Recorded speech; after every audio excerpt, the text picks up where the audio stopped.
শূন্যতা খুবই ডেঞ্জারাস একটা বিষয়। আওয়ামী লীগ এবং তার যারা সহযোগী এরকম 50% লোক এখন নেই। তাদের এই যে শূন্যতা, তারা ভোটে নাই, প্রতিযোগিতায় নেই, ক্ষমতায় নেই, আউট অফ দ্য মার্কেট।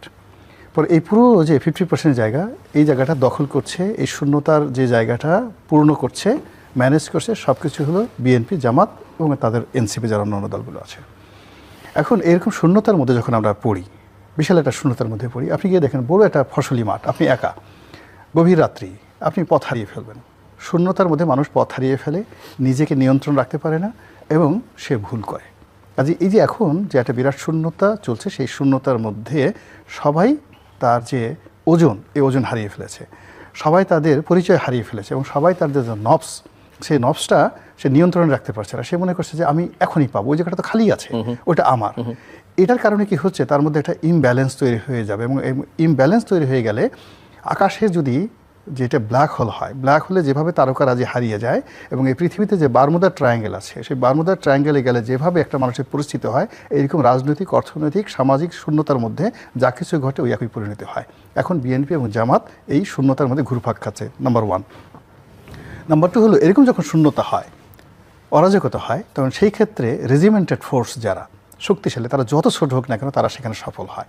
এবং রেজিমেন্টেড ফোর্স না, কিন্তু সংখ্যাধিক্য, অনেক সংখ্যাধিক্য, ইট বিকাম এ লায়াবিলিটিস, এরকম একটা শূন্যতার ক্ষেত্রে। ফলে এই যে বিএনপির 35% যে ভোটার, তাদের ব্রুট মেজরিটি, তাদের সঙ্গে তাদের যে মানে জনপ্রিয়তা, এইরকম একটা অবস্থাতে এটা তাদের জন্য লায়াবিলিটিস। বিকজ এই সময়টাতে যেহেতু শূন্যতাতে আগে তারা গোল হয়ে বসেছিল, সেই মানে নুরুল দিনের সারা জীবন কবিতার মতো, গোল হয়ে বসো, কাছাকাছি আসো।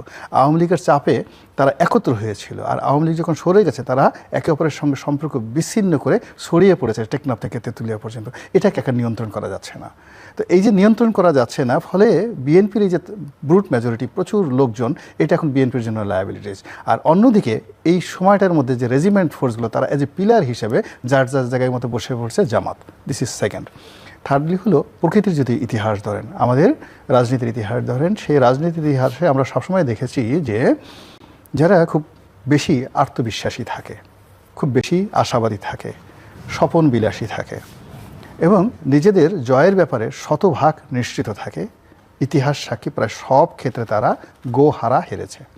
আর অন্যদিকে আপনি যাদেরকে তাচ্ছিল্য করবেন এবং আপনি যাদেরকে গণনায় ধরবেন না এবং আপনি যাদেরকে মনে করবেন যে এরা আমার পায়ের তলে, প্রকৃতি এমন শিক্ষা দেয় যে ওই পায়ের তলের জিনিস আপনার মাথায়, আপনার যাকে বলা হয় তাজ হিসাবে বসিয়ে দেয়। এই বাংলায় 2024 সনের 5ই আগস্ট একটা বিপ্লব হবে। হাসনাত, সার্জিস, যে সমস্ত ছেলেরা, কিংবা ধরেন ওই এখন ঢাকা বিশ্ববিদ্যালয়ের ভিপি হয়েছে সাদিক কায়ুম, এরা ছাত্রলীগের পঞ্চম টায়ার, পঞ্চম সারিরও কোনো কর্মী ছিলেন না। ছাত্রলীগ নামধারী এই সমস্ত নেতাকর্মী, তাদের হাতে আওয়ামী লীগের পতন হবে। শেখ হাসিনাকে এদের দাপটে পালিয়ে যেতে হবে এবং গত 17টি মাস এদের কাছে মির্জা আব্বাস, সালাউদ্দিন সাহেব থেকে বড় বড় যারা নেতা আছেন, এদের দাপটে, এদের ভয়ে, এদের কাছে নতজানু হয়ে 17টি মাস মানে মাথা নোয়াতে নোয়াতে, শেখ হাসিনার কাছে যতটা মাথা না নোয়েছেন তার চেয়ে বেশি এদেরকে তোয়াজ তদবির করে চলতে হয়েছে গত 17 মাসে। এইরকম অবস্থাকে আমরা কখনো কল্পনা করেছি? তো সেই দিক থেকে যারা বিএনপির লোকজন মনে করেন এই জামাতকে বাংলাদেশে আমরা প্রতিষ্ঠিত করেছি, এই জামাত আমরা না হলে রাজনীতি করতে পারতো না, আমরা তাকে মন্ত্রী বানিয়েছি, এমপি বানিয়েছি, এই জিনিসগুলো জামাত কগনিজেন্সে নিয়েছে। নিয়ে তারা যে তলে তলে যে কাজগুলো করছে, আপনি দেখেন একদিকে জান্নাতের টিকিট, একদিকে জান্নাতের প্রলোভন, অন্যদিকে তাদের সাংগঠনিক ক্ষমতা, অন্যদিকে 15 লক্ষ ভোটকে তারা টার্গেট করেছে। সেই 15 লক্ষ ভোটকে তারা রিশাফেল করেছে।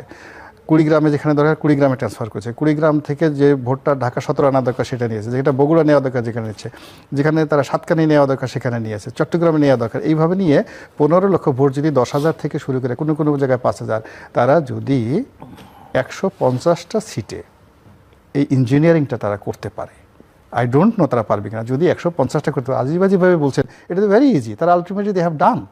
তারা এখন যে কাজটা করে ফেলেছে, তারা যেমন এখন আপনি তো বললেন যে ব্যালট পেপার পাঠাই দিচ্ছে, সন্তান তো জন্ম হয়ে গেছে, এখন এটা বৈধ অবৈধ বলার কি সময় আছে কিনা, এখন থেকে বাঁচিয়ে রাখতে হবে। এখন ব্যালট পেপার ছাপা হয়ে গেছে, বিদেশে চলে গেছে, সিল মারা হয়ে গেছে, আর বিএনপি যারা লোকজন আসছে তারা সবাই মাত্র আঙ্গুল চুষা শুরু করেছে যে লেটস, মানে আমাদের এখন থাম যেটা আছে, বুড়ো আঙ্গুলটা আমরা চুষি। এই সময় কীভাবে চুষি, আমরা কি একটু নির্বাচন কমিশনের অভিযোগ দিয়েছি, ছাত্র দলের কয়েকটা পোলাপান পাঠিয়ে ওখানে একটু হই হুল্লোড় করি, তারা করতেছে, আর অন্যদিকে তারা সিল মারতেছে সুন্দর করে সব কিছু।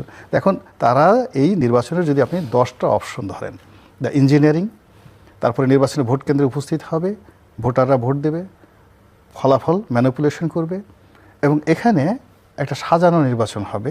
যে আপনি কোনো ভায়োলেন্স দেখেন, মানে অস্থিরতা নির্বাচনের আগে বা নির্বাচনের মূল ব্যাপার হলো এখানে ইঞ্জিনিয়ার একটা শান্তিপূর্ণ নির্বাচনে এটা মানে হতে পারে। এখানে যদি ধরুন একটা নির্বাচনে তো সবসময় ভায়োলেন্সের একটা আশঙ্কা থাকে, সেই 72 থেকে এখন পর্যন্ত সব নির্বাচনে ভায়োলেন্স হয়েছে কম বেশি, কিন্তু এবারের যে ভায়োলেন্সটা, সেই ভায়োলেন্সটা অপরিকল্পিত হবে না, আপনি বলছেন অনেক পরিকল্পিত হবে, ওয়েল ডিজাইন হবে। অন্যবার যে সকল ভায়োলেন্স, সেই ভায়োলেন্সের জন্য অস্ত্র রিজার্ভ থাকতো না, কোনো নির্বাচনকে উপলক্ষ করে বিদেশ থেকে অস্ত্র আমদানি করা হয়নি। পুলিশের যে রিপোর্ট, সেই রিপোর্ট অনুযায়ী বা গোয়েন্দা সংস্থার রিপোর্ট অনুযায়ী সীমান্ত দিয়ে অস্ত্র আসছে। পুলিশের যিনি অধিকর্তা, উপদেষ্টা, তিনি বলতেছেন যে আমরা অস্ত্রগুলো পাচ্ছি না, বিকজ হাজার হাজার অস্ত্র খাল বিলে ফেলে দেওয়া হয়েছে। তা আপনি পাচ্ছেন না, খাল বিলে ফেলে দিয়েছে, কিন্তু যারা ফেলে দিয়েছে তারা তো জানে অস্ত্র কোথায় আছে। তো এই যে থ্রেডগুলো আছে, আপনি এগুলো তো বাদ দিতে পারেন না। ফলে এবারের যেখানে তারা সন্ত্রাস, তারা তো সন্ত্রাস ঢাকা শহরে করবে না।